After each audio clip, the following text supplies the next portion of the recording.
February 26, 2022, 9:05 p.m. Brussels time. The European Commission, France, Germany, Italy, the United Kingdom, Canada, and the United States issued a joint statement. A single line, buried in paragraph 7. We will ensure that selected Russian banks are removed from the SWIFT messaging system, a $47 trillion economy, cut off from the global financial nervous system. Overnight, they called it a financial nuclear weapon, a decisive blow against a wartime economy. They were right, but the blast radius was miscalculated. The fallout is permanent, and the primary casualty was not the target. This is the story of the weaponization of money. This is the pattern of exorbitant privilege and its inevitable end. A pattern that has destroyed every dominant reserve currency in history. The Spanish silver real, the British pound sterling, and now the US dollar. Because when you weaponize a system, you reveal its fatal flaw. You prove it is not neutral, not permanent, not safe. You force the world to seek an exit. History shows a clear, 5-stage collapse of monetary dominance. Stage 1. Unquestioned hegemony. The currency is the unchallenged lifeblood of global trade. Stage 2. The strategic weapon. The issuing power wields its financial infrastructure as a tool of coercion. Stage 3. The silent flight. Global players, recognizing the risk, begin building hidden alternatives. Stage 4. The catalyst event. A single, dramatic action proves the weapon is real. Trust shatters. Stage 5. The accelerated unraveling. Alternatives become mainstream. The old system hollows out from within. For the British pound, the process took 40 years. For the dollar, the timeline has just been compressed. And the swift exclusion of Russia was our stage for catalyst. We are now entering stage 5. You are living through the accelerated unraveling.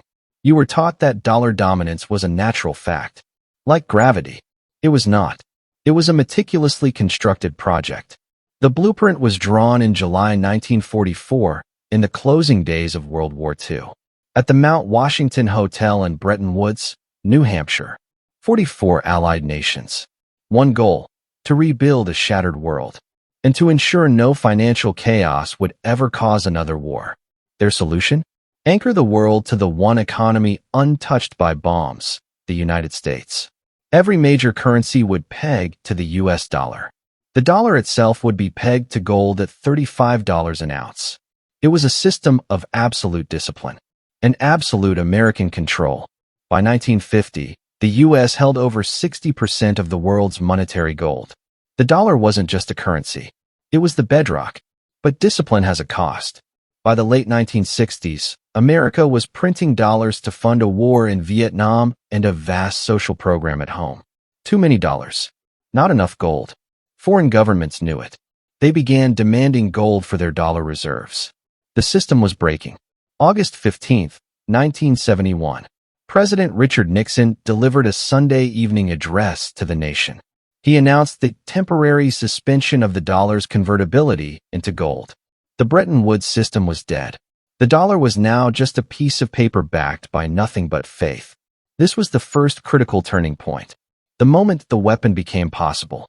A fiat currency, untethered from any physical constraint, could now be created in unlimited quantities, and its global reach could be enforced. The genius move came 3 years later. 1974, a secret pact. The US and Saudi Arabia struck a deal. The kingdom would price its oil exclusively in US dollars. It would recycle its petrodollar surpluses into US Treasury bonds and Wall Street assets. In return, America would offer military protection and political support. Every nation needing oil now needed dollars. Global demand for dollars was no longer optional. It was mandatory. The petrodollar system was born. It was the ultimate monopoly. By the year 2000, nearly 80% of global trade was invoiced in dollars.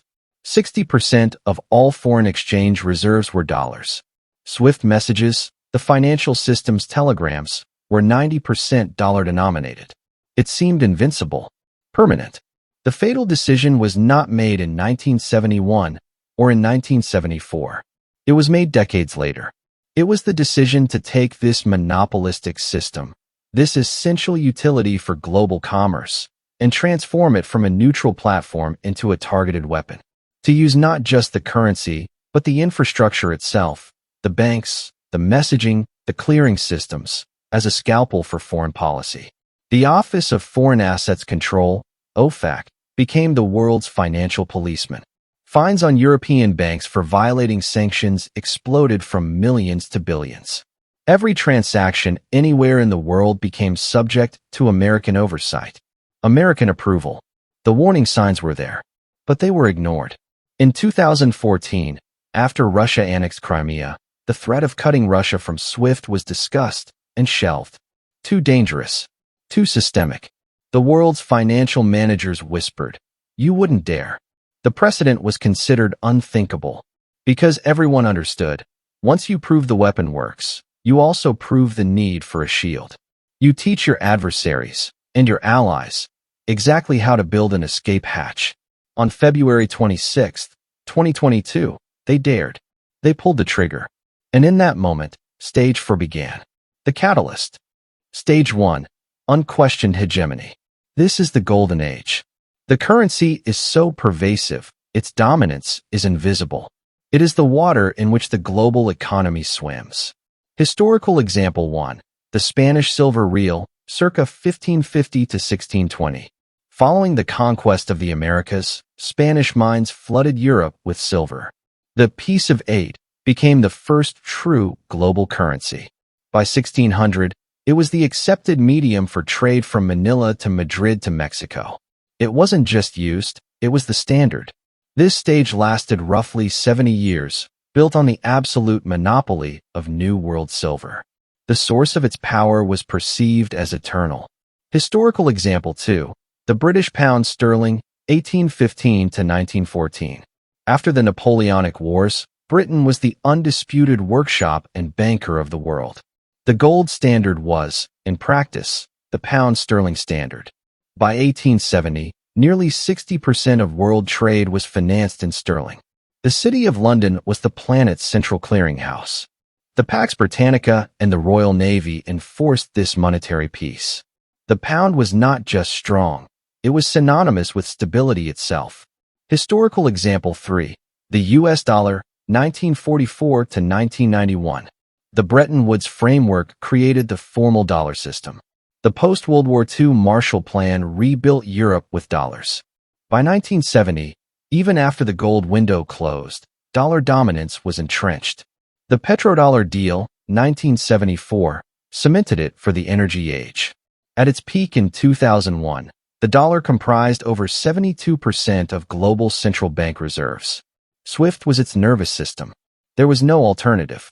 Or so it seemed. Stage 2. The strategic weapon. The issuing power confuses dominance with invincibility.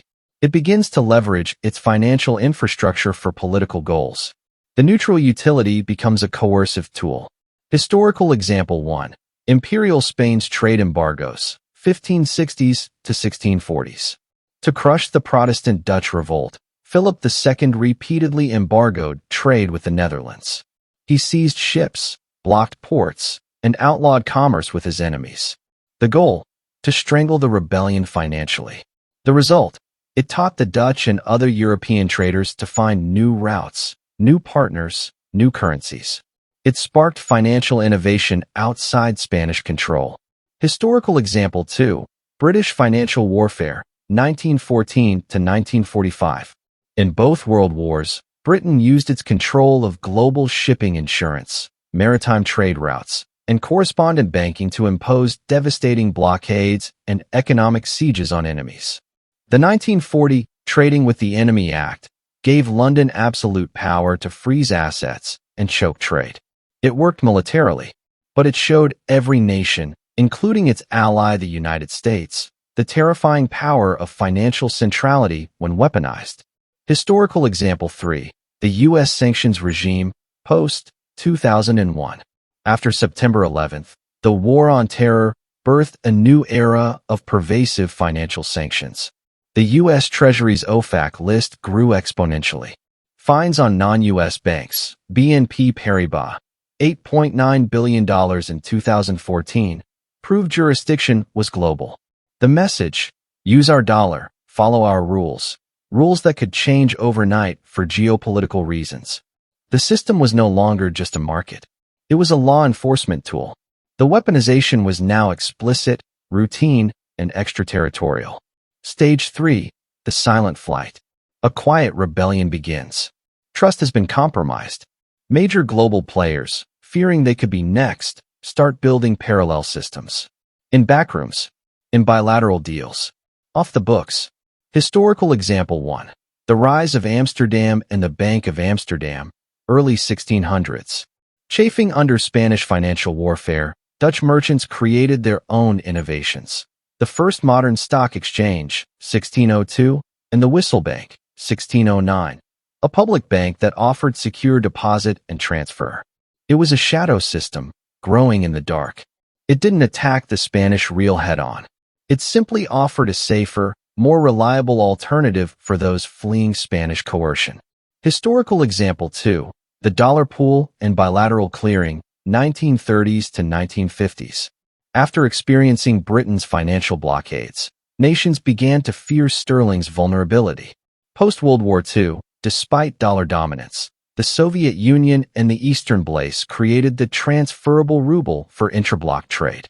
More tellingly, even U.S. allies like France under de Gaulle, 1965, began openly converting dollar reserves to gold, questioning the system's integrity. The flight was no longer silent. It was a public warning.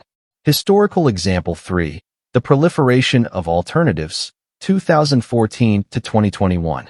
After the 2014 Crimea sanctions, Russia and China accelerated work on their own financial messaging systems, SPFS and CIPS, and bilateral currency swap agreements. By 2021, over 25% of Sino-Russian trade was conducted in euros and rubles/yuan, bypassing dollars. Gold purchases by central banks, Russia, China, Turkey, hit 50-year highs. This wasn't theory. It was active, measurable de-dollarization hedging. The flight was silent because it happened in central bank vaults and in unpublicized trade contracts. The mainstream financial press called it insignificant. History calls it Stage 3. Stage 4. The catalyst event. A single, dramatic action removes all doubt. The weapon is fired in plain sight. The theoretical risk becomes a live, systemic event. For every observer on the planet, the game changes forever. Historical example 1. The Spanish Armada's defeat, 1588. The failed invasion of England was more than a military loss. It was a catalytic demonstration that Spanish power was not invincible. Their ability to project force, and thus protect their global financial order, was shattered. Dutch and English privateers, now emboldened, redoubled their attacks on Spanish treasure fleets. The cost of enforcing the monopoly became unsustainable. The perception of eternal hegemony died on the rocks of the English Channel. Historical example 2. The Suez Crisis, 1956. Britain and France, without U.S. approval, invaded Egypt to seize the Suez Canal. In response, U.S. President Eisenhower refused to support a sterling bailout and threatened to sell U.S. holdings of British bonds. The pound collapsed. Britain was forced into a humiliating retreat. The catalyst was clear. The United States, not Britain, now held the ultimate financial veto. Sterling's role as a truly independent reserve currency was finished that day. Historical example 3. The swift exclusion of Russia, 2022. This was the 21st century Suez moment. Not for the pound, but for the dollar. In one weekend, the core infrastructure of global finance was officially deemed a weapon of war against a G20 nation, a permanent UN Security Council member. The immediate result? Every adversary, every neutral, and every ally with a conflicting geopolitical interest had their worst fears confirmed. The utility was now a liability. The catalyst event forces a fundamental reevaluation. My assets in this system are not safe. My transactions can be turned off. I need a plan B. The silent flight was over. The race for alternatives was now public, urgent, and legitimate. Stage 5. The accelerated unraveling. Momentum becomes unstoppable. Alternatives move from the shadows to the mainstream. Bilateral deals become multilateral blocks. The cost of using the old system rises as its network effect disintegrates. The collapse is logarithmic. Historical example 1. The 30 Years' War and Spanish Decline, 1618 to 1648. Catalyst. The Armada, 1588. Unraveling. A catastrophic continental war where Spanish silver financed endless armies, causing hyperinflation at home, the price revolution.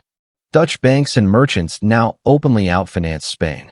Spanish real hegemony didn't end with a treaty. It bled out over decades as commerce migrated permanently to safer, more efficient hubs like Amsterdam. The system hollowed out. Historical example 2.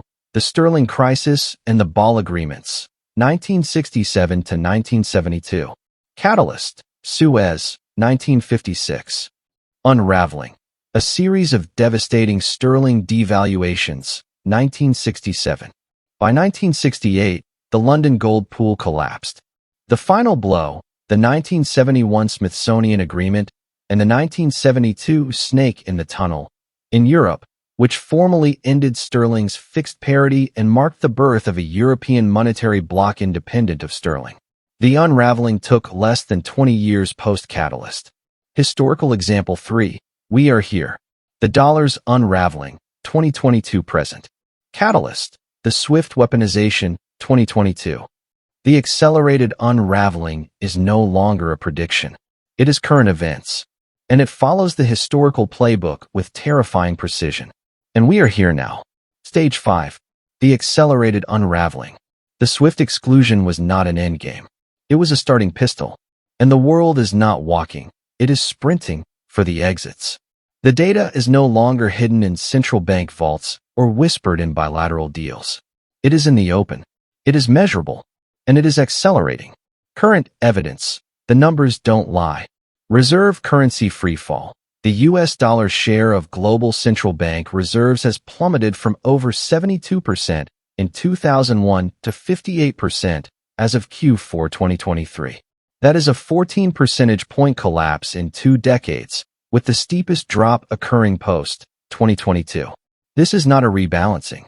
This is a rout. Trade invoicing revolt. For decades, the rule was ironclad. Commodity trade, especially oil, was dollar-denominated. No longer. Russia now sells over 80% of its oil and petroleum exports in non-dollar currencies, primarily yuan and rubles.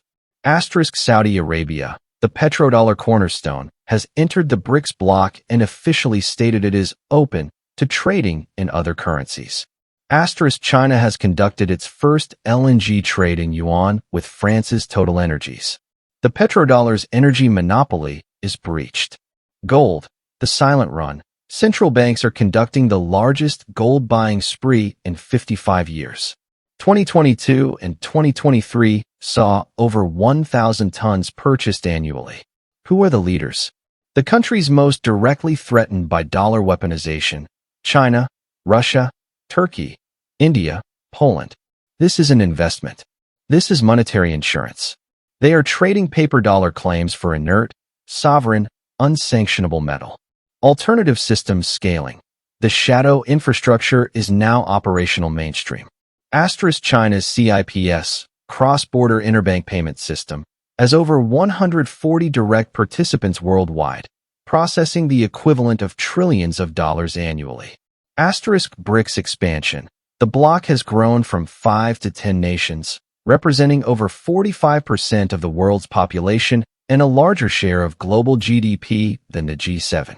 Their stated, unified goal? De-dollarization. The catalyst. February 26, 2022. Every historical precedent needs its spark.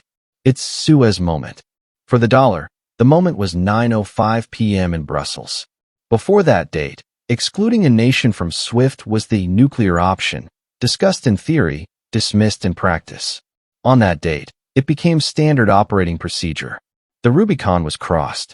Every finance minister, every commodities trader, every central bank governor on earth received the same memo in real time. Your access to the global financial system is contingent on geopolitical compliance with a single power block. The revelation was instant. The trust was gone. A neutral utility cannot be a targeted weapon. It can only be one or the other. They chose the weapon, and in doing so, they made the entire system optional for anyone who could develop an alternative. Stage 5 indicators, the checklist. We are deep in the unraveling. Here are the diagnostics, pulled directly from the historical pattern. Indicator 1, bilateral currency pacts explode. Before 2022, sporadic. After 2022, epidemic. China has local currency swap lines with over 40 countries. India is trading in rupees with 18 nations. These are not friendly gestures. They are structural bypass pipes being installed around the dollar's main plumbing. Indicator 2, de-dollarization is official policy. Nations are now writing it into law and treaty. The Eurasian Economic Union has a formal de-dollarization plan. ASEAN is promoting local currency trade. This is no longer market drift. It is state-led strategy. Indicator 3, U.S. debt monetization reckoning. The U.S. government finances its deficits because the world has an insatiable demand for dollars. That demand is now falling just as debt issuance explodes. The Fed is now the buyer of last resort, holding over $7 trillion of the national debt on its balance sheet, a practice historically synonymous with currency debasement. Indicator 4, the rise of commodity-backed alternatives. The latest, most dangerous phase, new trade units backed by tangible goods. Russia and China are actively creating a new BRICS reserve currency, likely backed by a basket of commodities. This is not a digital fad. This is a direct return to a Bretton Woods or gold standard style anchor, but one America does not control. Indicator 5, the weapon loses its potency. The ultimate irony of Stage 5. Further sanctions now have diminished returns and accelerate the unraveling. The more entities added to the SDN list, the greater the incentive for the rest of the world to build sanction-proof systems. The weapon destroys the platform it depends on. The pattern is complete. Stage 1, Bretton Woods.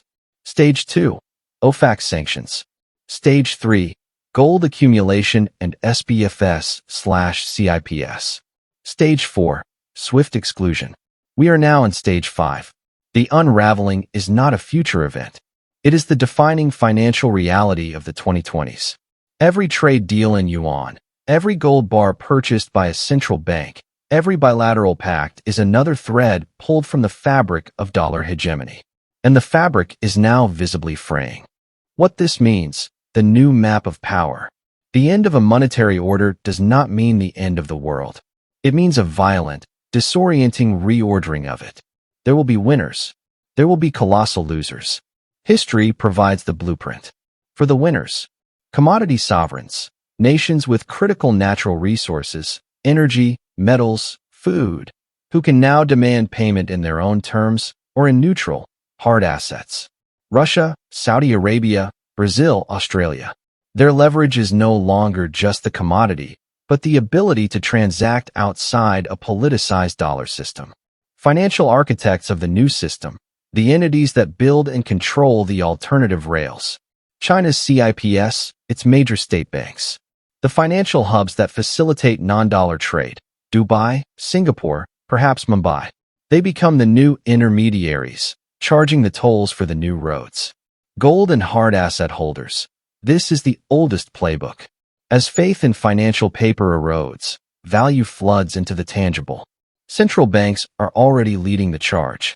Private holders of physical gold, productive land, and critical infrastructure in stable jurisdictions will see their wealth preserved as nominal dollar-denominated assets evaporate. Technologically sovereign states, nations that can develop and shield their own digital payment infrastructures, central bank digital currencies, CBDCs, and cybersecurity. The ability to transact digitally, outside SWIFT and chips, will be a new form of power.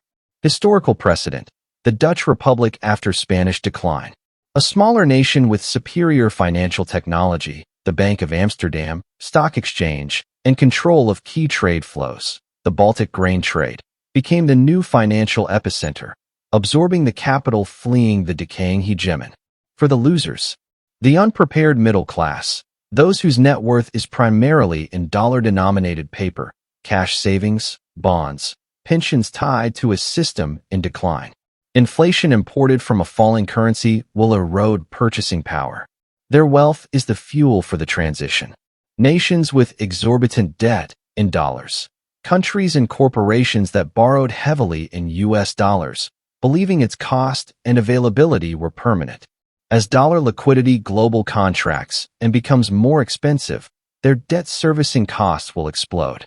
This includes emerging markets and, paradoxically, highly leveraged U.S. corporations. Traditional financial intermediaries, banks and institutions whose entire business model is built on the dollar-based correspondent banking system, SWIFT messaging, and trading dollar-based derivatives. They face obsolescence or a brutal, costly adaptation. The United States government and consumer, the end of the exorbitant privilege. The U.S. has been able to run perpetual trade deficits and fund massive debt because the world demanded dollars. That demand is falling. The consequences, significantly higher borrowing costs, interest rates, a lower standard of living, and the painful loss of a primary foreign policy tool, sanctions. Historical precedent, post-Suez Britain. The British government faced austerity, a shrinking global footprint, a plummeting currency, and a painful decade of economic restructuring to adjust to its new, diminished reality. The empire of finance was over. Based on the historical compression of this cycle and the digital tools that accelerate everything, this is the probable trajectory. 2025 to 2030, the bifurcation. The world economy visibly splits into competing monetary blocks, a $/NATO/Euro block, and a commodity-backed/BRICS plus block. Central bank gold buying accelerates. Volatility in dollar exchange rates becomes the norm, not the exception. The first major developed nation, possibly in the Middle East or Southeast Asia, announces a major commodity trade, oil, gas, fully outside dollars. The psychological dam breaks. Within the U.S., political and financial establishment will vehemently deny the trend. Rhetoric will focus on dollar strength in forex markets, a misleading lagging indicator, while the foundational metrics, reserve share, trade invoicing, debt monetization, continue to deteriorate. 2030 to 2035, the crisis of legitimacy. A major liquidity crisis occurs when a dollar-dependent emerging market or a large corporate fails, and the traditional IMF/dollar swap line mechanisms are ineffective or politically blocked. BRICS/EU launch their fully operational, commodity-backed settlement unit. It gains rapid adoption among non-aligned nations. The U.S. Treasury market experiences a buyer's strike episode, a failed auction, or a severe, sustained spike in yields that forces the Federal Reserve into overt, permanent debt monetization, modern monetary theory and practice. This is the point of no return for dollar credibility. 2035 to 2050, the new equilibrium. The U.S. dollar remains a major currency, but primus inter pares, first among equals, not the undisputed sovereign. It resembles the euro or the pound today, regionally strong, globally important, but not hegemonic. Global trade settles into a multi-currency, multi-system model. Transactions will be automatically cleared through digital platforms that choose the optimal currency or asset, a basket, a digital token, gold, based on the counterparties and goods involved. The geopolitical power map is redrawn to reflect financial independence. Alliances shift from military blocks to monetary and commodities blocks. The weaponization of finance becomes a relic of the early 21st century, a strategy that worked until it destroyed the very system that made it possible. The pattern is clear. It is etched in the history of Spanish silver, British pounds, and now, US dollars. Hegemony creates the temptation to weaponize.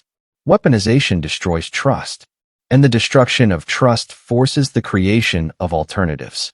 The swift exclusion of Russia was the point of no return, the catalyst that moved the process from theory to irreversible practice. The question is no longer if the dollar's unipolar moment is over. The data, the alliances, and the historical template have already answered that.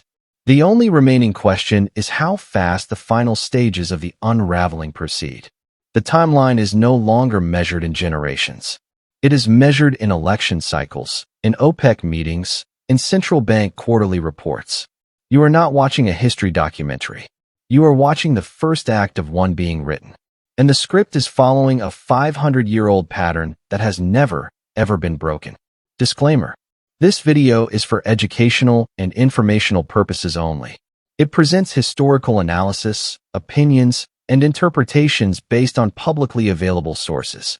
It is not financial advice, political advice, or a prediction of future events. All historical comparisons and references to modern countries, governments, or monetary systems are theoretical frameworks for analysis and should not be interpreted as claims, certainties, or endorsements. The global financial system is complex and subject to unforeseen variables. Viewers are encouraged to research independently, consult with qualified professionals, and draw their own conclusions.